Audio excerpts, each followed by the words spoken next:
Atenção! No último dia útil desta semana, ainda permanece a oportunidade de ingressar na comunidade fechada. Nesta era em que cada vez mais segredos estão sendo desenterrados, antigas ordens estão se preparando. Se a promessa de bebês gerados em úteros cibernéticos, a quase singularidade da inteligência artificial e propostas como a implantação de chips no cérebro ainda não acordaram a maioria, não serão as mensagens da natureza que farão isto. Mas você não é obrigado a seguir com a maioria, que, conduzida por uma classe dominante bem ciente, se apressa em tentar controlar os eventos e principalmente as pessoas para tentar se livrar do que está por vir. Afinal, o que está ocorrendo? Há alguém conduzindo o teatro mundial? E há como se livrar de tudo isto? A quem já é membro da comunidade fechada, eu peço o testemunho nos comentários do que é que os novos ingressantes encontrarão lá.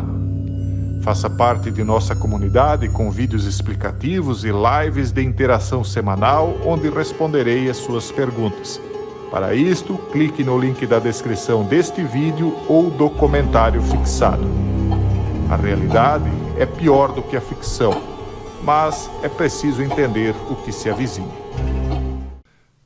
Pessoal, que tal nós encerrarmos a semana analisando uma matéria aqui que tem uma visão um pouquinho positiva a respeito de 2024? Eu digo um pouquinho porque eles próprios admitem que 2024 tem muitas más notícias, mas, segundo o título, 2024 não é só más notícias, também tem alguma coisa boa. Então vamos dar uma olhadinha aqui nessa matéria, eu achei ela interessante, e aí nós vamos passando algumas opiniões aqui para vocês. Só lembrando, hoje é o último dia útil para quem quer entrar na comunidade, aproveite, né? E se você já está lá, por favor, comente aí o que os demais vão encontrar por lá, porque isso sempre ajuda a pessoa a entender um pouco mais, né, antes de entrar. Enfim, ele está colocando aqui, o autor desse artigo, que em 2024 haverá estabilidade relativa nas relações Estados Unidos-China. Uma das coisas que você pode observar naquele filme do O Mundo Depois de Nós, que a tradução do título não ficou boa, como eu tenho dito, é que alguns panfletos são jogados no filme, né? E aí alguns estão escritos em árabe ou iraniano, não conheço a língua, outros teriam sido jogados em coreano e outros em chinês, mandarim.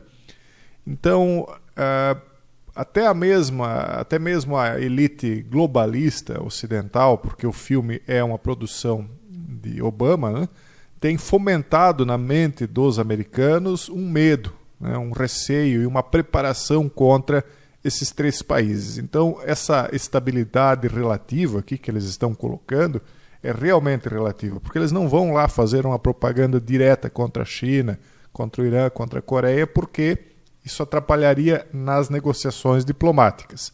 Mas, preditivamente, eles vão programando as pessoas para estarem prontas para um confronto com a China, com a Coreia e com o Irã. Não só através de filmes como esse, mas em outros também. Mas, segundo ele aqui, 2024 terá estabilidade relativa. A relação geopolítica mais importante do mundo ainda é quase totalmente desprovida de confiança. E, no entanto, parece cada vez mais um oásis de estabilidade em comparação com a maioria das outras manchetes. A produtiva reunião Biden-China, cimeira da APEC em São Francisco em novembro, foi um lembrete útil de que os governos de ambos os países são adultos geopolíticos. A mesma reunião onde o Biden chamou o Xi de ditador, né? Foi bem produtivo. Ambos preferem a estabilidade ao caos. Realmente, né, os países, só pelo fato deles terem se encontrado, demonstra que, embora eles estão, né, à flor da pele, embora eles estão cada um querendo confrontar o outro, por outro lado, eles não querem que nada ecloda já, né?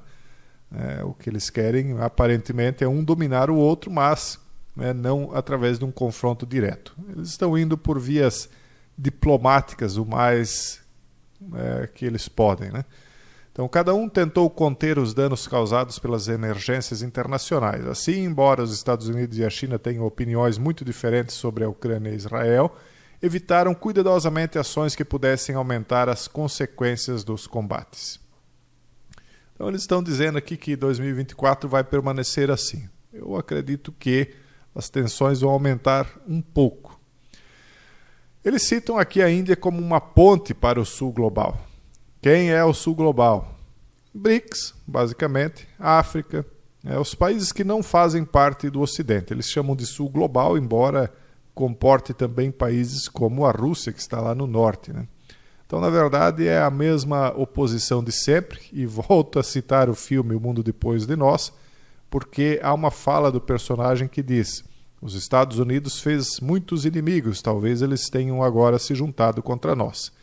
Então, eles estão incutindo na mente do americano isso, né? Então eles estão se preparando para enfrentar o chamado sul global. Então eles dizem, mas por outro lado aqui na matéria, né, que há uma ponte para o sul global, porque a Índia pertence a esse sul global e a Índia não tem assim um conflito tão grande com os Estados Unidos. Pelo contrário, existe até uma certa parceria, né? Existem muitos indianos nos Estados Unidos, eles aprendem inglês. E aí eles colocam aqui na matéria, apesar de todas as suas muitas deficiências, a Índia é uma democracia politicamente estável e a estagnação do crescimento da China tornou a histórica expansão econômica da Índia muito mais importante para a economia global. Mas esta não é a contribuição mais importante da Índia para o mundo em 2024. Em vez disso, estou destacando a Índia devido ao seu papel emergente como uma ponte crucial entre o sul global, por um lado, e os Estados Unidos, o Japão e a Europa, por outro.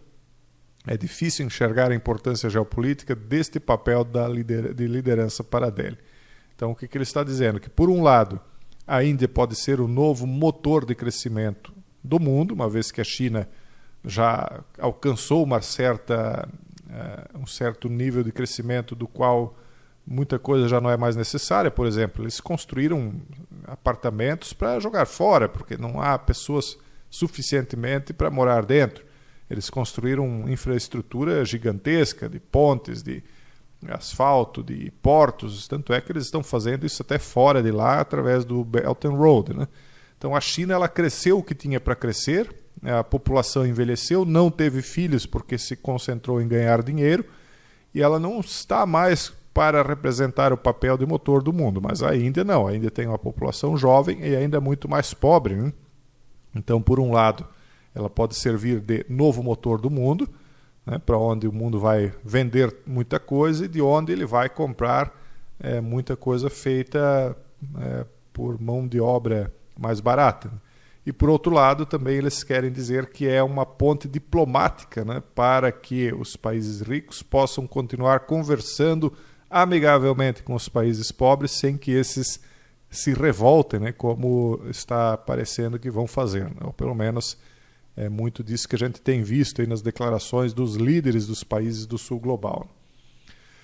Ele diz aqui que também, em 2024, nós veremos uma União Europeia mais forte. Ele diz, não há dúvida de que a Europa enfrentará desafios econômicos em 2024, mas uma série de crises ao longo da última década, o flagelo, as alterações do mundo em que nós vivemos e a invasão russa agravada pelo trauma do Brexit, solidificou o compromisso político multinacional com a economia mundial. Experiência mais ambiciosa em matéria de governação supranacional. Como resultado, a União Europeia está a fortalecer-se como instituição. Basicamente, o que ele está dizendo é o seguinte: a Europa estava dormindo e acordou. Ela teve um choque de realidade com todas essas questões do flagelo, alterações do mundo em que estamos vivendo, segundo eles, né? A invasão russa, o trauma do Brexit, etc. Então eles viram que eles não estão num berço esplêndido, como o Brasil sempre canta que está e nunca esteve, né? Então eles também não estão. Inclusive eles estão acordando a respeito da problemática que eles próprios criaram na abertura desenfreada das fronteiras, né? Eles estão agora começando a recuar, tanto é que a direita tem começado a avançar lá, né, para reverter essas políticas. Então o que eles estão dizendo é que a Europa acordou e ela vai começar a se fortalecer a partir do ano que vem. Na verdade já está fazendo isso e nisso ele está certo, né?